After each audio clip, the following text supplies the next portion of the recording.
Many of us in the West are following a story that's still unfolding in Eastern Europe. Over the last 6 months, tension and dangers in Ukraine have ebbed and flowed. And as we record this in mid-August, even now, pro-Russian forces and Ukrainian soldiers are battling in the east of the country. Like many agencies, Send International has workers on both sides of the border, singles, couples, and families, most of whom come from Western nations. And so this raises for us some important questions. Should we have them stay where they are, or should we evacuate them to a safe location? These are not easy questions, and there are no simple answers. On one hand, we try to take great care of the people that serve with us. To the degree that it's reasonably possible, we try to keep our people safe. And in this particular case in Ukraine, we have moved people either temporarily or indefinitely to another part of the country or even outside Ukraine. Sometimes we believe this is the best course.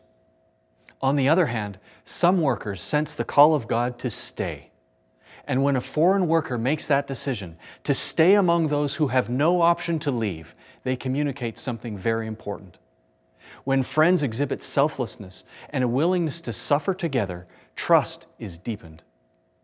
And when credibility and respect for the messenger grows, so credibility and respect for the message grow as well. We need to acknowledge that throughout history, God has used believers in difficult and dangerous circumstances to advance His purposes. Recently, we've been following the story of a young American doctor serving with Samaritan's Purse, Dr. Kent Brantley, who chose to remain in West Africa to help treat those infected with the Ebola virus. His staying there, even when he had the opportunity to go, has led to helping many, many patients. And it's also led to him being infected by the same virus. We're praying now that the medical attention that he's receiving will be in time to save his life. Some of us know the story from 1952, when 5 young missionaries gave their lives in Ecuador as they sought to reach a dangerous Amazon tribe. Not only was their sacrifice a stepping stone in that tribe's journey toward the gospel, it also inspired many others to engage in global missions.